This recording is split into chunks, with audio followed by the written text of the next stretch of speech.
नमस्कार साथियों, इस वीडियो में हम बात करेंगे जीएफ भंडार के बारे में। और जीएफ भंडार का जो अध्याय संख्या 6 है, जिसका नाम है भुगतान सामान्य निर्देश। और इस चैप्टर के अंदर हम नियम संख्या 74 से 124 तक बात करते हैं। हमने अध्याय संख्या 6 के बारे में ऑलरेडी 2 वीडियो मैंने डाल दिया है बना के, और एक बार आप वो दोनों वीडियो ज़रूर देखें, उसके बाद में ये वाला वीडियो देखें, तभी ये वाला वीडियो समझ में आएगा।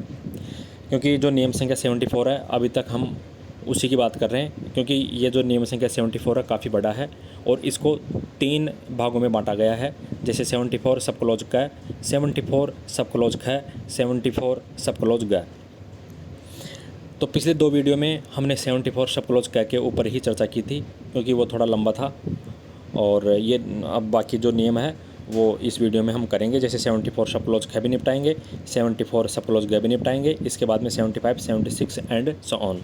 तो इस प्रकार जितने अपने से जो रूल्स अपने से कवर हो पाएंगे इस वीडियो में, वो हम कवर करेंगे, तसल्ली से समझेंगे और मैं आपको समझाने का अच्छे से प्रयास करूँगा। और वीडियो अगर आपको समझ में आ जाए, अच्छा लगे, तो कमेंट बॉक्स में आप कमेंट ज़रूर करना, ताकि थोड़ा मोटिवेशन मिल सके। और कोई कमी नज़र आए तो आप उसके बारे में कमेंट करना, ताकि उसमें सुधार किया जा सके। तो साथियों, अध्याय संख्या 6 जिसका नाम है भुगतान सामान्य निर्देश, और इसके अंदर नियम संख्या 74 से 124 तक बात की जाती है। और नियम संख्या 74 जिसका नाम है दावों का प्रस्तुतिकरण। अब इसको जो नियम संख्या 74 है, इसको 3 भागों में बांटा गया है। 74 सब क्लोज क, 74 सब क्लोज ख, 74 सब क्लोज ग। अब 74 सब क्लोज क अपना पूरा हो चुका है। अब हम इस वीडियो में 74 सब क्लोज ख, सब क्लोज ग, इसके ऊपर बात करेंगे। तो चलिए चर्चा कर लेते हैं कि आखिर में ये जो नियम संख्या 74 सब क्लोज ख है, इसके अंदर किसके बारे में बात की गई है। तो 74 सब क्लोज ख में ईसीएस के माध्यम से भुगतान की बात की गई है। आपसे एग्जाम में यही पूछा जा सकता है कि ईसीएस के माध्यम से भुगतान, इसका वर्णन कौन से नियम में किया गया है। तो आपको ध्यान रखना है 74 सब क्लोज ख। अब ईसीएस के माध्यम से भुगतान, इसका मतलब क्या होता है, थोड़ा मैं आपको समझा देता हूँ। देखिए, ईसीएस सबसे पहले तो अपने को ये समझना है कि भुगतान तो किया जाता है, लेकिन किसके माध्यम से, ईसीएस के माध्यम से। अब ईसीएस क्या होता है, ये अपने को समझना ज़रूरी है। ईसीएस का मतलब होता है, इसको अगर मैं फुल फॉर्म इसकी बात करूँ तो उसका मतलब ये होता है electronic clearing system. Electronic clearing system. अब ये जो ईसीएस होता है, इसके माध्यम से क्या किया जाता है कि भुगतान किया जाता है। अब भुगतान कैसे किया जाता है, इसमें ये जो सिस्टम है ईसीएस, एक प्रकार का सिस्टम है, एक प्रकार का ऐसा मेथड है जिसके द्वारा बल्क के अंदर फंड का ट्रांसफ़र किया जाता है। बल्क का मतलब होता है एक साथ भारी मात्रा में, फंड का मतलब पैसा, ट्रांसफ़र का मतलब हस्तांतरण, यानी कि इसमें एक साथ बहुत ज़्यादा पैसों का हस्तांतरण किया जाता है। अब मैं इसके एग्जाम्पल की बात करूँ कि ऐसा कौन सा फंड होता है जिसका भारी मात्रा में हस्तांतरण किया जाता है। जैसे मान लो राजस्थान के अंदर लाखों कर्मचारी काम करते हैं। अब जो कर्मचारी काम करते हैं तो उनको महीने के अंत में मिलता है पैसा, यानी कि सैलरी मिलती है।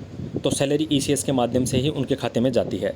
यानी कि जो एक निश्चित अवधि के बाद में जो पेमेंट जाता है, बार बार जाता है। यानी कि सैलरी एक निश्चित अवधि के बाद में मिलती है सभी कर्मचारियों को, जैसे महीने के बाद में, फिर अगले महीने के बाद में, फिर अगले महीने के बाद में। तो एक निश्चित अवधि के बाद में जो सैलरी मिलती है, जो फंड मिलता है, जो पैसा मिलता है, उसका भुगतान ईसीएस के माध्यम से किया जाता है। क्योंकि ईसीएस जो ये सिस्टम है वो उसी के अंदर उसी के अंदर इसका यूज किया जाता है, जो एक अवधि के बाद में बार बार पैसा अगर कहीं ट्रांसफ़र करना है तो उसमें ईसीएस का प्रयोग किया जाता है। क्योंकि एक अवधि के बाद में, निश्चित अवधि के बाद में सैलरी सबको दी जाती है, और बार बार, यानी कि सैलरी बार बार दी जाती है। जैसे 12 महीने में 12 बार दी जाती है, ठीक है। तो बार बार जो पैसा ट्रांसफ़र किया जाता है और एक निश्चित समय अवधि के बाद में ट्रांसफ़र किया जाता है, और बड़ी मात्रा में ट्रांसफ़र किया जाता है पैसा, क्योंकि राजस्थान में लाखों कर्मचारी है तो उनके करोड़ों अरबों रुपये उनके खाते में जाते हैं सैलरी के रूप में। तो ये चीज़ होती है ईसीएस। ईसीएस यानी कि इलेक्ट्रॉनिक क्लियरिंग सिस्टम। ये एक ऐसा सिस्टम है, यह एक ऐसा मेथड है जिसके द्वारा बल्क के अंदर फंड का ट्रांसफ़र किया जाता है। तो आपको ये 74 सब क्लोज ख काफ़ी समझ में आ गया होगा। अब हम बात करेंगे नियम संख्या 74 सब क्लोज ग की। अब जो नियम संख्या 74 सब क्लोज ग है, इसके अंदर भी 74 सब क्लोज ख जैसी ही बात बताई गई है, तो दोनों मिलते जुलते हैं। इसमें बता रखा कि ई पेमेंट के माध्यम से भुगतान, यानी कि 74 सब क्लोज ख में तो ये बता रखा कि ईसीएस के माध्यम से भुगतान, और 74 सब क्लोज ग में ये बता रखा है कि ई पेमेंट के माध्यम से भुगतान। तो दोनों मिलते जुलते हैं। अब दोनों का अपने को डिफरेंस जानना भी ज़रूरी है। हालांकि एग्ज़ाम में तो आपसे सीधा यही पूछा जाएगा कि ईसीएस के माध्यम से भुगतान कौन से नियम में है और ई पेमेंट के माध्यम से भुगतान कौन से नियम में है। लेकिन जब समझने वाली बात आती है तो हम थोड़ा बहुत समझने का प्रयास भी करते हैं। अब देखिए ई पेमेंट का मतलब क्या होता है। जैसे मान लो अगर हम नकद लेन देन से बचना चाहते हैं तो उसमें क्या करते हैं हम ई पेमेंट। जैसे मैं आपको एग्जांपल दूं, जैसे डेबिट कार्ड हो गया, क्रेडिट कार्ड हो गया, इसके अलावा फ़ोनपे, पेटीएम, भीम ऐप, कई प्रकार के ऐसे ऐप है जिसके माध्यम से हम क्या करते हैं कि ई पेमेंट कर देते हैं। उसके अंदर कैश का जो झंझट होता है, लेन देन, वो ख़त्म हो जाता है। तो ये दोनों मैंने आपको डिफरेंस बता दिया कि 74 ख में क्या है, 74 ग में क्या है। अब हम बात करते हैं नियम संख्या 74 सपलोज ख की, थोड़ा डिटेल से और बात कर लेते हैं।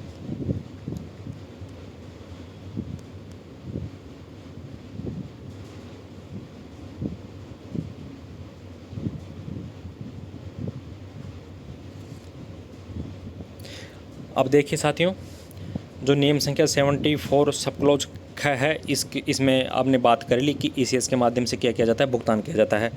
अब इसके क्या है कि कई सारे ऐसे बिंदु बना रखे हैं, जैसे 1 या 2 ऐसे 8-9 बिंदु बता रखे हैं। उनमें क्या क्या बात की गई है उसके बारे में हम चर्चा करेंगे। थोड़ा आपका टाइम भी ख़राब ना हो, तो जितना समझने का प्रयास करेंगे उतना समझेंगे भी, और जहाँ समझाने वाली बात नहीं होगी उस पर थोड़ा स्पीड से आगे निकल जाएंगे। देखिए 74 सब क्लोज 1 में ये बता रखा है कि सैलरी पेमेंट्स ईसीएस के माध्यम से किए जा सकते हैं। तो इस चीज़ का आपको ध्यान रखना है कि सैलरी पेमेंट ईसीएस के माध्यम से किए जा सकते हैं, और इस हेतु संबंधित बैंक शाखा से प्रमाणित अपना सहमति पत्र डीडीओ को प्रस्तुत करना होगा। यानी कि जो कर्मचारी, मैं कर्मचारी की बात कर रहा हूँ, वो कर्मचारी जिसको सैलरी मिलती है, अब उसको अगर उसको ईसीएस के माध्यम से भुगतान लेना है तो क्या करेगा, अपने मतलब उसने जिस बैंक में जो सैलरी अकाउंट खुलवा रखा है उस बैंक शाखा से क्या लेगा, एक अपना सहमति पत्र लेगा जिसको प्रमाणित भी करवाएगा बैंक शाखा से, और प्रमाणित करवाने के बाद में वो क्या करेगा, डीडीओ को प्रस्तुत करेगा। तो ये पॉइंट नंबर 1 की हमने बात कर ली। अब हम पॉइंट नंबर 2 से पहले एक नोट लगा रखा है, इसके बारे में बात कर लेते हैं, जिसमें बता रखा कि जिन बिलों का भुगतान ईसीएस के माध्यम से किया जाना है उनके लिए चेक जारी नहीं किया जाएगा। बस सीधी सी बात है, इसमें कोई समझाने वाली बात है नहीं कि जिन बिलों का भुगतान ईसीएस के माध्यम से किया जाना है उनके लिए चेक जारी नहीं किया जाएगा। इस चीज़ का आप ध्यान रखना। दूसरे पॉइंट की हम बात करें तो इसमें बता रखा है कि कर्मचारी द्वारा बचत खाता किसी भी बैंक शाखा में खोला जा सकता है, एक ही बैंक में खाता खोलना अनिवार्य नहीं है। यानी कि कर्मचारी, उसका जो वेतन आएगा, जो सैलरी आएगी, वो उसके लिए एक तरह से सैलरी जो खाता होता है एक तरह से बचत खाते की तरह होता है, और ये जो बचत खाता होता है वो किसी भी बैंक में और किसी भी ब्रांच के अंदर, यानी कि बैंक कोई सा भी हो सकता है। जैसे मान लो एसबीआई बैंक में खुलवा लिया, तो एसबीआई बैंक में कई सारी ब्रांच होती है, तो किसी भी ब्रांच में खुलवा सकता है। तो इसमें बता रखा है कि एक ही बैंक में खाता खोलना अनिवार्य नहीं है। ये कोई ज़रूरी नहीं है कि एक ही बैंक में खाता हो, वो किसी भी बैंक में खाता खुलवा सकता है। अब हम पॉइंट नंबर 3 की बात करें तो इसमें यह बता रखा कि डीडीओ कर्मचारियों के सहमति पत्रों को इकट्ठा करके आयोजक बैंक, यानी कि जो स्पॉन्सर बैंक होता है, उसको प्रस्तुत करेगा। अभी हमने बात की थी कि जो कर्मचारी होता है जो ईसीएस के माध्यम से वेतन लेना चाहता है, वो क्या करेगा कि एक सहमति पत्र लेगा अपने संबंधित बैंक शाखा से, और उसको प्रमाणित करवाएगा उसी संबंधित बैंक शाखा से। प्रमाणित करवाने के बाद में वो क्या करेगा, डीडीओ को वो सहमति पत्र दे देगा, और डीडीओ क्या करेगा, सभी कर्मचारियों से सहमति पत्र लेके इकट्ठा करेगा और उनको स्पॉन्सर बैंक यानी कि प्रायोजक बैंक को प्रस्तुत कर देगा।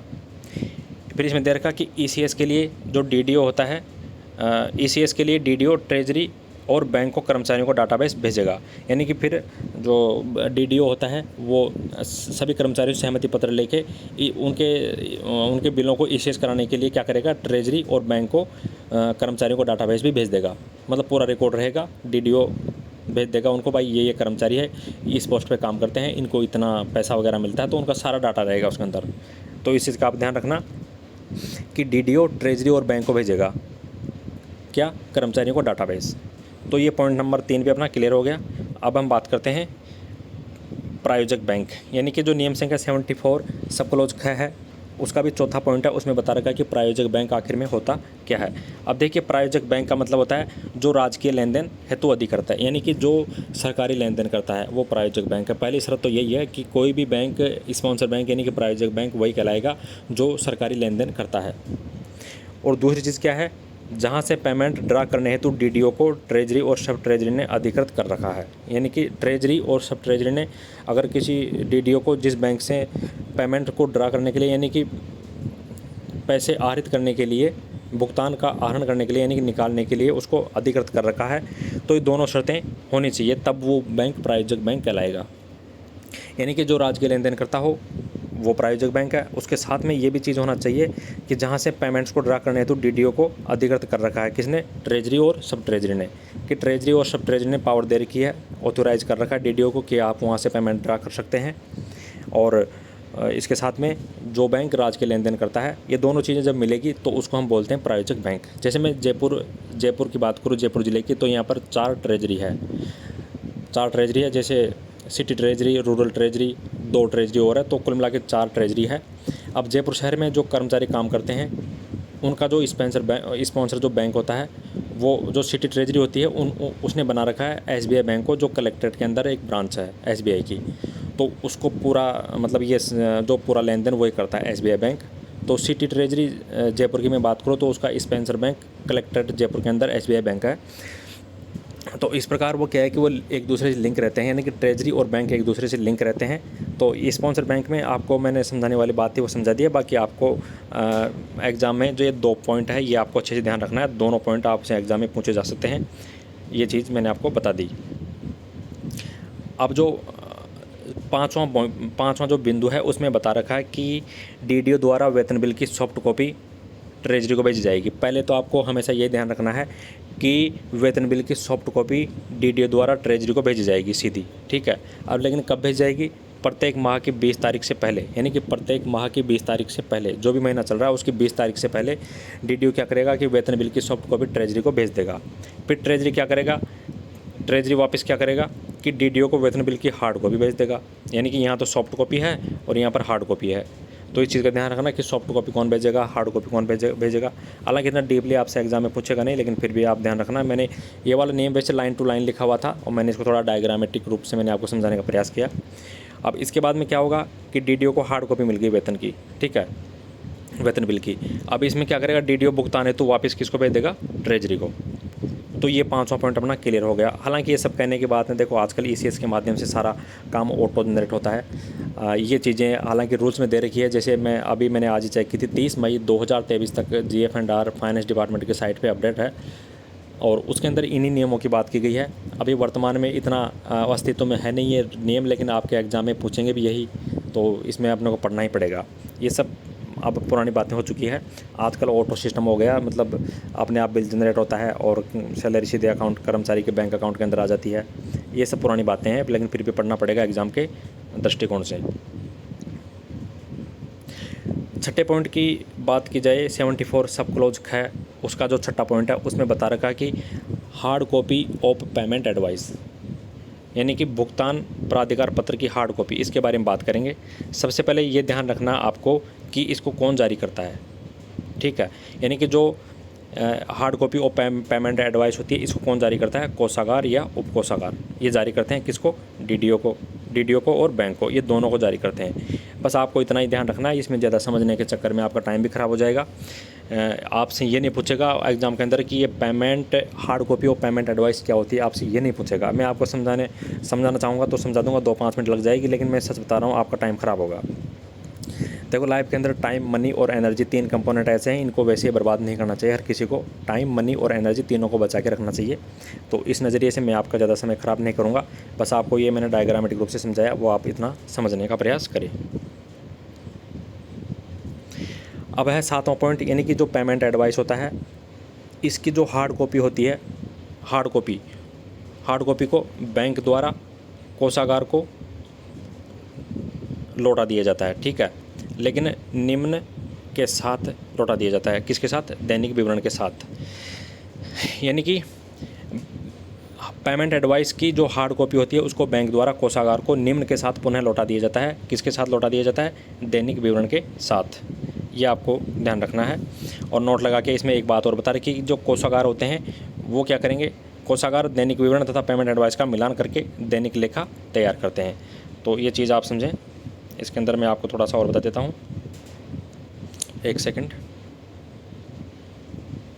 यहाँ पर एक तो दैनिक विवरण हो गया, एक हो गया दैनिक लेखा। तो इन दोनों का ध्यान रखना आप कि दैनिक विवरण के साथ कौन क्या भेजेगा और दैनिक लेखा कौन तैयार करेगा, ये थोड़ा आप चीज़ का ध्यान रखना, क्योंकि दोनों मिलते जुलते शब्द हैं। अब 8वें पॉइंट की बात करें तो इसमें बता रखा कि ईसीएस के माध्यम से भुगतान किए जाने वाले वेतन बिलों को कोषागार में प्रस्तुत किया जाएगा। और कब प्रस्तुत किया जाएगा? माह के अंतिम कार्य दिवस से 10 दिन पूर्व, यानी कि महीने का जो अंतिम कार्य दिवस होता है ऑफिस का। अब कार्य दिवस का मतलब होता है जैसे मान लो महीने में 30 दिन होते हैं और 10 दिन के आगे छुट्टियाँ, जैसे 4 शनिवार 4 रविवार 2 छुट्टी आगे, होली दिवाली की मान लो, कुछ भी, होली की और धुलंडी की। तो महीने में 30 दिन होते हैं, 30 दिन में से 10 दिन के आगे छुट्टियाँ, तो कार्य दिवस कितने बचे? 20, यानी कि 20 दिन ऑफिस काम करेगा। तो अपने को कार्य दिवस का ध्यान रखना है, ये वाला शब्द। यहाँ पर कार्य दिवस की जगह दिवस भी लिखा आ सकता है एग्जाम में, तो आपको दिवस नहीं करना बल्कि कार्य दिवस। यानी कि बैंक महीने के अंत में 10 दिन और खुलेगा, उससे पहले अपने को ये उससे पहले भेज देना चाहिए, ठीक है।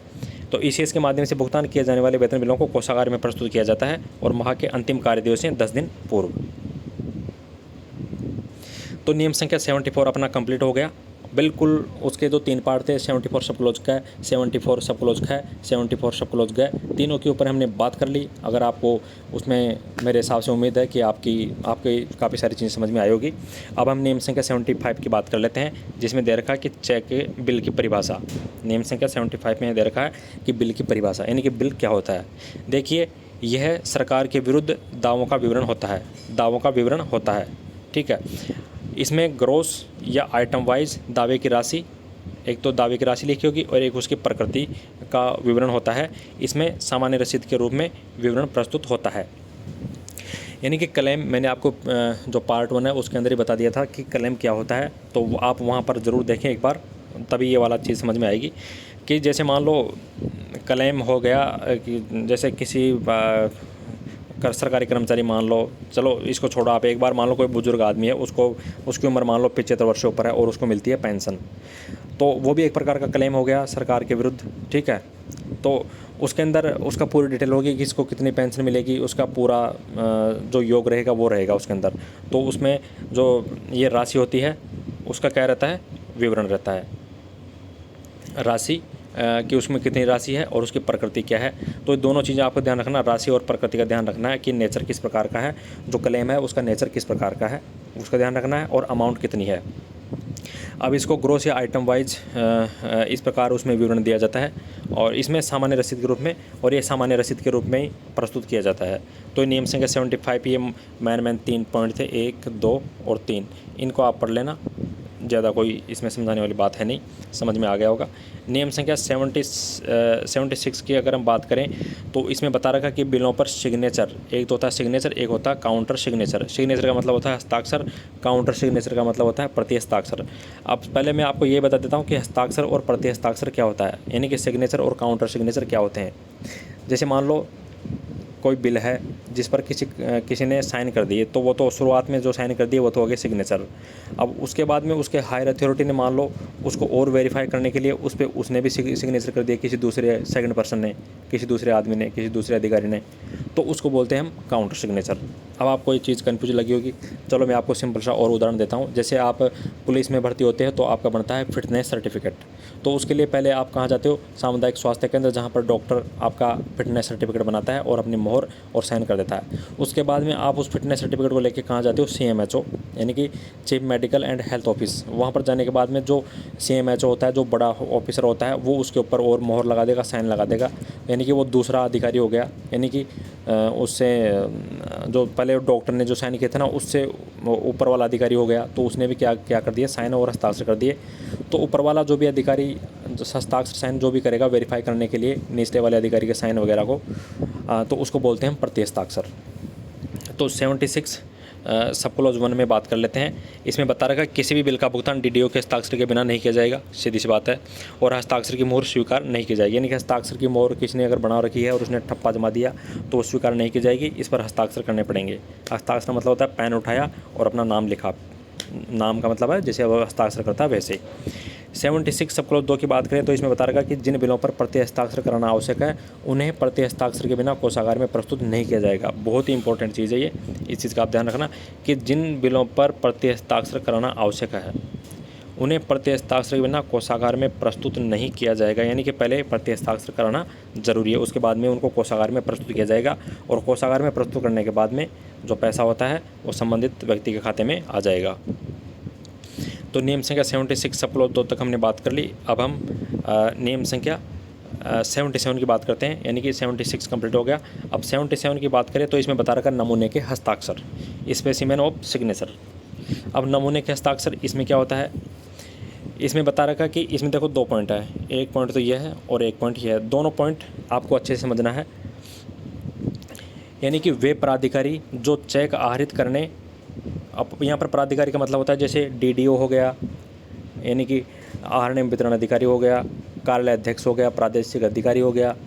तो इस प्रकार के जो अधिकारी होते हैं उनको बोलते हैं प्राधिकारी। यानी कि वे प्राधिकारी जो चेक आहरित करने या फिर बिलों पर हस्ताक्षर करने के लिए अधिकृत है, ठीक है, अपने हस्ताक्षर निर्धारित प्रारूप में उच्चाधिकारी या फिर किसी अन्य उच्चाधिकारी जिसके नमूना हस्ताक्षर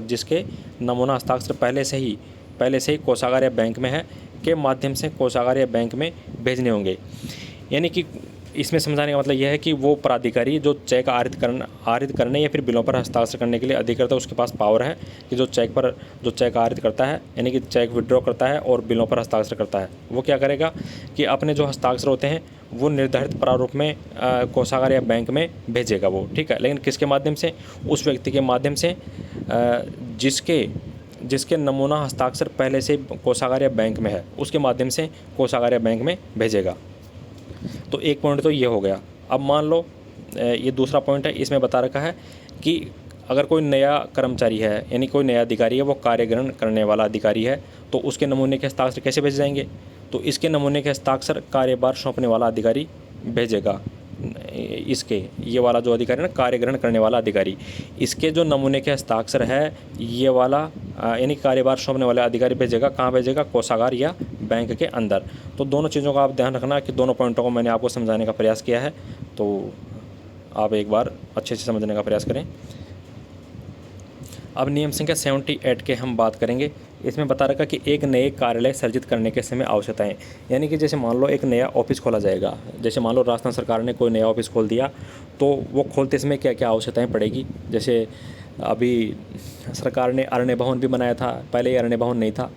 तो इस प्रकार के जो भी नए ऑफिस सरकार द्वारा खोले जाते हैं उस समय क्या क्या आवश्यकताएं पड़ती है गवर्नमेंट को, उसकी हम बात करेंगे।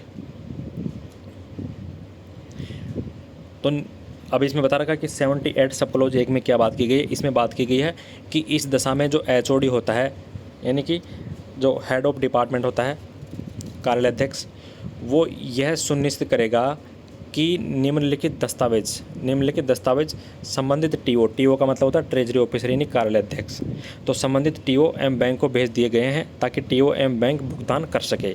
यानी कि TO और बैंक भुगतान कर सके। भुगतान कैसे कर सके, जैसे मान लो उसमें किसी प्रकार के कर्मचारी वगैरह काम कर रहे हैं, तो उनको भुगतान करने के लिए वो कुछ दस्तावेज भेजेंगे। तो ये जो कार्यालय अध्यक्ष होता है, HOD होता है, वो इस चीज़ का सुनिश्चित करेगा, वो इस चीज़ की देखरेख करेगा, उस चीज़ को देखेगा वो कि निम्नलिखित दस्तावेज, यानी कि ये वाले जो दस्तावेज है वो संबंधित TO और बैंक को भेज दिए गए हैं या नहीं भेज दिए गए हैं। यानी कि जो नया ऑफिस खुलेगा उसके ये दस्तावेज संबंधित TO और जो बैंक होता है उसको भेजे गए हैं या नहीं भेजे गए हैं। तो इसके बारे में इसकी पालना कौन करेगा, HOD, यानी कि वो ये सुनिश्चित करेगा कि निम्नलिखित दस्तावेज भेजे गए हैं कि नहीं भेजे गए हैं। किसको, ट्रेजरी ऑफिसर और बैंक को। अब वो कौन कौन से दस्तावेज हैं, तो इसमें देखो, पहला है कि नए कार्यालय के सृजन की राजकीय स्वीकृति की कॉपी। पहला दस्तावेज ये हो गया कि जो नए कार्यालय जो खुला है उसकी जो गवर्नमेंट की तरफ से जो स्वीकृति आई है उसकी कॉपी, ठीक है। और इस कॉपी में विभिन्न पदनामों के पदों की संख्या की जानकारी होनी चाहिए। इस कॉपी में क्या होता है कि विभिन्न पदनाम, यानी कि उसके अंदर कितने प्रकार के पद है, accountant, junior accountant, LDC, stenographer और RS अधिकारी, अकाउंट्स ऑफिसर, FSR, जो भी अधिकारी होते हैं उनके पद का नाम और पदों की संख्या। एक तो होता है पदनाम, एक होता है पदों की संख्या, तो इसकी जानकारी होती है।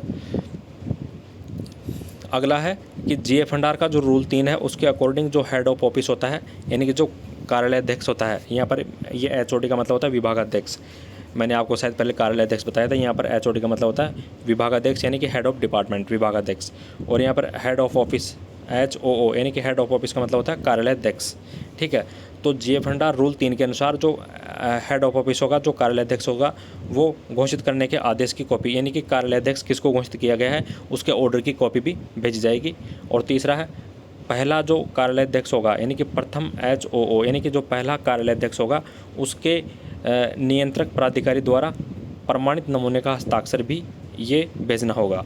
तो ये जो 3 प्रकार के दस्तावेज है ये संबंधित ट्रेजरी ऑफिसर और बैंक को भेजे गए हैं कि नहीं भेजे गए हैं, इसको सुनिश्चित कौन करेगा? HOD यानी कि विभागाध्यक्ष, जो विभाग का अध्यक्ष होता है वो ये सुनिश्चित करेगा। तो नियम संख्या 78 सब क्लॉज 1 में हमने बात कर ली।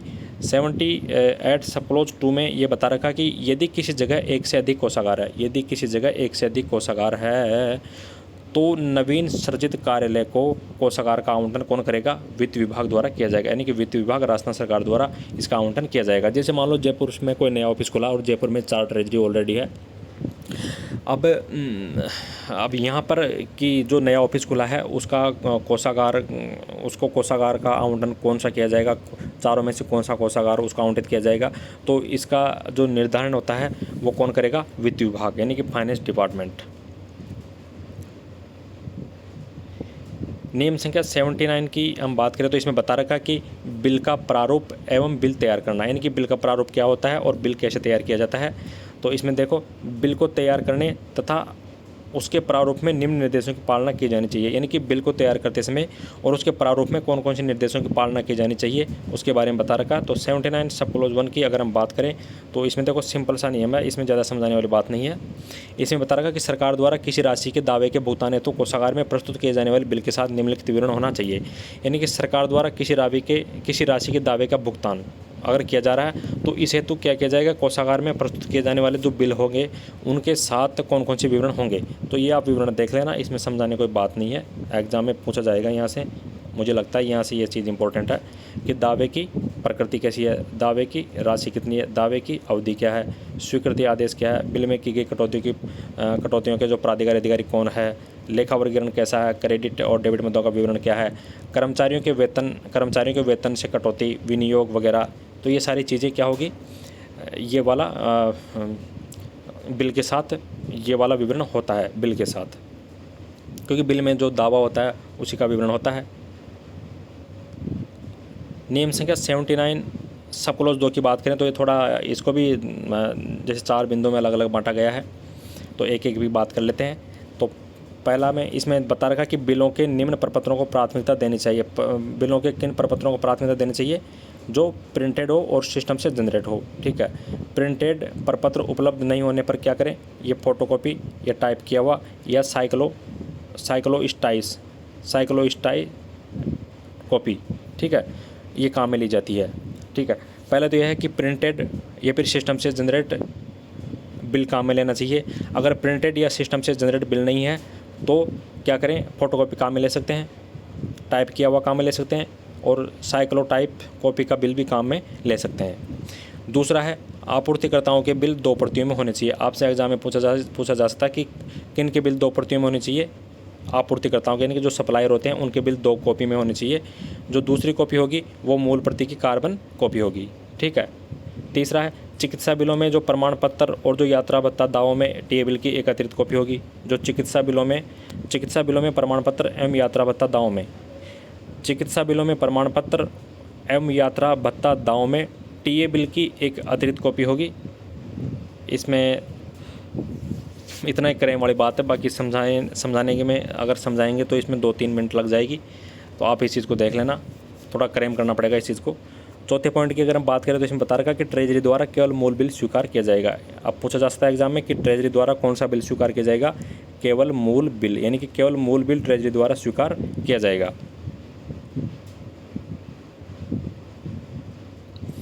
नियम संख्या 79 सब क्लॉज 3 की अगर हम बात करें तो इसमें बता रखा कि डीडीए द्वारा वेतन बिलों को भरा जाएगा तथा इन पर स्याही या पेन से हस्ताक्षरार्थ किया जाएगा और बिलों की राशि को अंकों एवं शब्दों में लिखा जाएगा।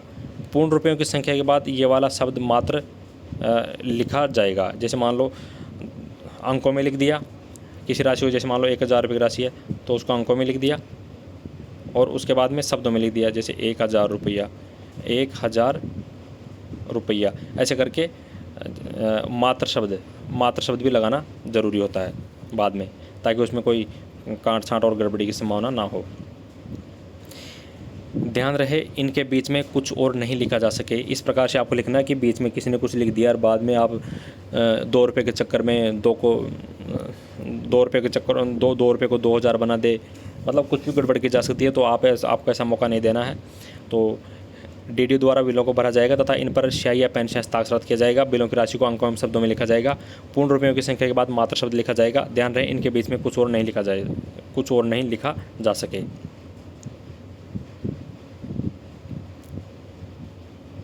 नियम संख्या 79 सब क्लोज 4 की अगर हम बात करें तो इसको भी 2 भागों में हम पढ़ेंगे। थोड़ा डायग्रामेटिक रूप से बनाने का प्रयास किया है कि बिलों में किए गए संशोधन और जो परिवर्तन होंगे वो डीडीओ के दिनांक से हस्ताक्षरों से प्रमाणित होगा। जैसे मान लो किसी बिल में कोई संशोधन हो गया, किसी प्रकार का बदलाव कर दिया, तो उसको वेरीफाई भी करवाना पड़ेगा। और वेरीफाई कौन करेगा? डीडीओ। और डीडीओ वेरीफाई करने के बाद में क्या करेगा? उसमें दिनांक लिखेगा कि उसने वेरीफाई किस दिनांक को किया और बाद में अपने हस्ताक्षर कर देगा। जितनी बार संशोधन उतनी बार प्रमाणन, यानी कि जितनी बार संशोधन डीडीओ उतनी बार उनको क्या करेगा? वेरीफाई करेगा, प्रमाणित करेगा। बिलों में कांट छांट या ऊपरी लेखन पूर्ण रूप से मना है। बिलों में कोई कांट छांट नहीं की जाएगी। ऊपरी लेखन का मतलब है जैसे मान लो किसी का नाम राम है और बाद में किसी ने और ही इस पर घिसड़ पट्टी कर दी, राम राम ऐसे कर दिया बार बार में, तो इसको बोलते हैं ऊपरी लेखन। ठीक है, तो ये ऊपरी लेखन पूर्ण रूप से मना है। और ज़रूरत पड़ने पर गलत प्रविष्टि को लाल स्याही से कैंसिल कर सही एंट्री की जाएगी। अगर ज़रूरत पड़ी तो जो गलत एंट्री है उसको लाल स्याही से कैंसिल किया जाएगा और सही एंट्री की जाएगी। बिल में प्रत्येक संशोधन को डीडीओ द्वारा अलग अलग प्रमाणित कर दिनांक से हस्ताक्षर करेंगे। ये वाली बात तो मैंने आपको बताई दी अभी। 79 सब क्लोज 5 की बात करें तो इसमें बता रखा है कि 2 से ज़्यादा मेजर हेड से निकाली जा रही राशियों को एक ही बिल में शामिल नहीं किया जाएगा। यानी कि मेजर हेड कई प्रकार के होते हैं और उनमें से अगर 2 से ज़्यादा मेजर हेड है, 2 या 2 से ज़्यादा मेजर हेड्स है, अगर उनसे कोई राशि निकाली जा रही है तो उनको एक ही बिल में शामिल नहीं किया जाएगा। इसका ध्यान रखना। सैलरी के साथ यदि अलाउंसेज आहरित किया जा रहा है तो ये नियम लागू नहीं होगा। यानी कि ये वाला नियम लागू नहीं होगा। कब लागू नहीं होगा? यदि सैलरी के साथ अलाउंसेज की राशि भी निकाली जा रही है तो ये नियम लागू नहीं होगा। ठीक है, यानी कि 2 या 2 से अधिक मेजर हेड से निकाली गई राशियों को एक ही बिल में यहाँ पर शामिल किया जा सकता है। ठीक है, सैलरी के साथ अगर अलाउंसेज निकाला जा रहा है तो अलाउंसेज का मतलब होता है भत्ता। एक ही सैलरी बिल से एक से अधिक मेजर हेड से एक साथ राशि निकाली जा सकती है। जो सैलरी बिल होता है, एक सैलरी बिल, उससे एक से अधिक, यानी कि एक सैलरी बिल से एक से अधिक मेजर हेड से एक साथ राशि निकाली जा सकती है। बिल्कुल क्लियर है। और 79 सब क्लोज 6 की अगर हम बात करें तो इसमें बता रखा है कि वो विभाग, कौन से विभाग, जैसे पीएचईडी दूरभाष हो गया, आरएसईबी हो गया, तो इस प्रकार के जो विभाग होते हैं जिनके मूल बिल या बिलों की फ़ोटोकॉपी या डुप्लीकेट कॉपी, जिन पर इन विभागों के जो प्राधिकृत अधिकारी होते हैं के हस्ताक्षरों की प्रतिकृति या छपे हुए हस्ताक्षर होते हैं, ठीक है, इनको अन्य प्रकार से भी बिल के साथ उपवाउचर के रूप में भी स्वीकार कर लिया जाएगा। अब देखो इसमें जो मेन चीज़ है वो यही है कि कुछ विभाग है तो उनके जो मूल बिल होते हैं उनके बारे में इसमें समझा रखा है कि उनका क्या नियमन रहेगा। तो 79 सब क्लोज 6 है और इसमें उपवाउचर एक शब्द आया है। उपवाउचर के बारे में आपको ये ध्यान रखना है कि जो वाउचर होता है उसका डिटेल रूप,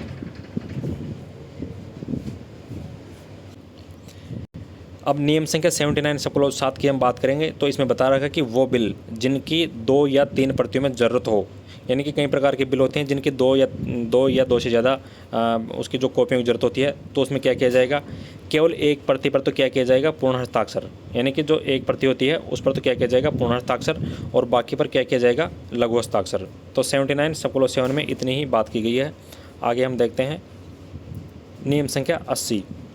नियम संख्या 80 की बात करेंगे और इस वीडियो में हम ये वाला लास्ट नियम पढ़ेंगे।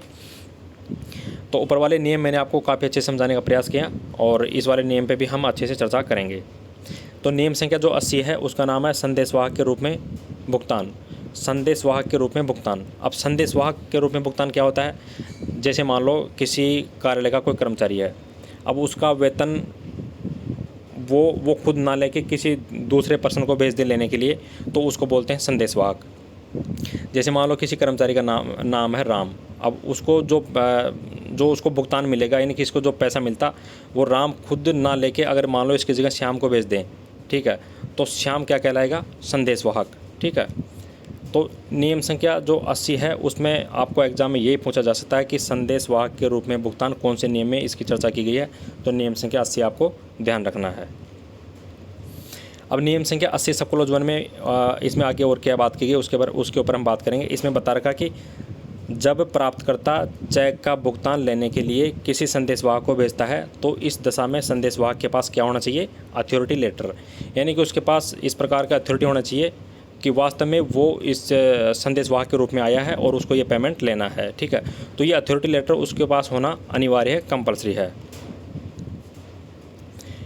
जब संदेशवाहक वास्तव में भुगतान प्राप्त कर लेता है तो प्रमाण के रूप में चेक पर उसके हस्ताक्षर भी लेना चाहिए, यानी कि जो संदेशवाहक को जो पेमेंट कर रहा है, जो भुगतान कर रहा है, वो क्या करेगा कि उसके संदेशवाहक के हस्ताक्षर चेक के ऊपर ले लेगा, ताकि उसको ये कन्फर्म पता हो जाएगा कि हाँ ये संबंधित व्यक्ति तक इसका पैसा पहुंच जाएगा। नियम संख्या 80 सब क्लोज 2 की बात करें तो इसमें बता रखा है कि उपवाउचरों पर प्राप्तकर्ता द्वारा राशि प्राप्त की वास्तविक दिनांक अंकित की जानी चाहिए, यानी कि जो उपवाउचर होते हैं उस पर जो प्राप्तकर्ता होता है उसके द्वारा राशि प्राप्त करने की वास्तविक दिनांक अंकित की जाएगी, यानी कि उसने जो प्राप्त करता है उसने राशि का प्राप्त की, उसकी वास्तविक दिनांक का अंकन किया जाएगा। किसके ऊपर, उपवाउचर के ऊपर। 80 सब क्लोज 3, इसमें यदि डीडीओ उसके पक्ष में जारी किए गए चेक का भुगतान संदेशवाहक के माध्यम से प्राप्त करना चाहे तो इस दशा में चेक पर ही संदेशवाहक को भुगतान प्राप्त करने के लिए प्राधिकृत करेगा। अब नोट लगा के इसमें एक महत्वपूर्ण चीज़ दे रखी है कि संदेशवाहक डीडीओ के कार्यालय का कर्मचारी होना चाहिए, यानी कि जो डीडीओ का जो कार्यालय है उसके कार्यालय के अलावा किसी दूसरे कर्मचारी को संदेशवाहक नहीं बनाया जाता, केवल डीडीओ के कार्यालय का कोई भी कर्मचारी उसको संदेशवाहक बनाया जा सकता है। ये मैंने नोट लगा के आपको बता दी। और इस प्रक्रिया से प्राइवेट फर्म के नाम एंडोर्स कर उसको भी भुगतान किया जा सकता है। ठीक है, संदेशवाहक के माध्यम से जो ये भुगतान लेने की जो प्रक्रिया है, इसके माध्यम से जो प्राइवेट फर्म होती है उसके नाम से भी एंडोर्स कर उसको भी भुगतान किया जा सकता है। 80 सब क्लोज 4, नॉन बैंकिंग ट्रेजरी, यानी कि जो नॉन बैंकिंग ट्रेजरी होती है उसमें जहां चेक का एंडोर्समेंट अपराधिकृत या अपूर्ण है या अनियमित है तो उसका भुगतान टीओ द्वारा नहीं किया जाएगा। नॉन बैंकिंग ट्रेजरी का मतलब ये होता है कि वो ट्रेजरी जो बैंक के साथ लिंक में नहीं है। वर्तमान में सभी ट्रेजरी बैंक के साथ लिंक में है। अगर हम बात करें, आपसे एग्जाम में ये पूछा जाए कि नॉन बैंकिंग ट्रेजरी राजस्थान में कितनी है, तो अभी वर्तमान में 0 है, यानी कि कोई भी ट्रेजरी नॉन बैंकिंग नहीं है। तो नॉन बैंकिंग जो ट्रेजरी होती है उसमें जहाँ चेक का एंडोर्समेंट का मतलब होता है, जैसे मान लो राम के नाम से कोई चेक है और उसका भुगतान राम को होना है, लेकिन राम ने कहा कि नहीं ये भुगतान श्याम को हो जाए, तो राम उसका एंडोर्समेंट श्याम के नाम कर देगा, तो उसको बोलते हैं एंडोर्समेंट। ठीक है, यानी कि नॉन बैंकिंग ट्रेजरी में जहाँ चेक का एंडोर्समेंट अपराधिकृत है, अपूर्ण है या फिर अनियमित है तो उसका भुगतान ट्रेजरी ऑफिसर द्वारा नहीं किया जाएगा। टीओ का मतलब होता है ट्रेजरी ऑफिसर, तो उसके द्वारा भुगतान नहीं किया जाएगा इस दिशा में। नियम संख्या 80 सब क्लोज 5, जब भुगतान पूर्ण या फिर आंशिक रूप से बैंक ड्राफ्ट द्वारा जरूरी है तो इस दशा में चेक के साथ बैंक ड्राफ्ट का एक एप्लीकेशन भी बैंक में संलग्न किया जाएगा और इस दशा में भुगतान चाहने का तरीके का भी वर्णन चेक जमा कराने की रसीद में वर्णन किया जाएगा कि उसको भुगतान किस प्रकार से लेना है। अब आज का ये लास्ट नियम है 80 सब क्लोज 6, इसमें बता रखा है कि नकद लेन देनों से बचने के लिए पोस्ट ऑफिस के पक्ष में जो बैंक ड्राफ्ट होता है वो भी आहरित किए जा सकते हैं नकद लेन देनों से बचने के लिए। अब नोट लगा के मैंने एक इंपॉर्टेंट चीज़ लिखी है GA 103। आखिर में ये GA 103 है क्या, तो इसमें देखो बैंक ड्राफ्ट के बारे में बताया गया है और इसके अलावा मनी ऑर्डर जो होता है उसके बारे में बताया गया है कि यानी कि बैंक ड्राफ्ट और जो मनी ऑर्डर होता है इनसे भुगतान का विवरण कैसे तैयार किया जाता है वो GA 103 में बताया गया है। तो एग्जाम में आपसे पूछा जा सकता है कि GA 103 किसके बारे में है, तो इसमें बैंक ड्राफ्ट, मनी ऑर्डर आदि से भुगतान का विवरण तैयार किया जाता है GA 103 में। तो नियम संख्या 80 सब क्लोज 6 भी अपना पूरा हो गया। तो हमने 74 से नियम संख्या 80 तक हमने बात कर ली। अगले वाले वीडियो में हम नियम संख्या 81 से बात करेंगे। मुझे उम्मीद है आपको नियम संख्या 74 से 80 तक समझ में आए होंगे और मैंने समझाने का प्रयास किया है। जो चीज़ें समझाने की थी वो मैंने आपको समझाई और जो चीज़ें थोड़ा टाइम कंज्यूम कर रही थी मैंने उनको स्किप किया और आपको कुछ चीज़ें क्रैम भी करनी पड़ेगी। सारी चीज़ें देखो, अगर आप डिटेल में और ज़्यादा गहराई से जाओगे तो आप कन्फ्यूजन ज़्यादा रहोगे, तो एग्ज़ाम ओरिएंटेड चीज़ें ही आपको पढ़ना ज़रूरी है। अगर वीडियो अच्छा लगा तो वीडियो को लाइक कर दीजिए, चैनल को सब्सक्राइब नहीं किया था तो उसको अभी सब्सक्राइब कर दीजिए और वीडियो अच्छा लगा तो आपको सभी साथियों के साथ इसको शेयर कर दीजिए। आज की वीडियो में सिर्फ इतना ही। Thank you for watching this video. जय हिंद, जय भारत।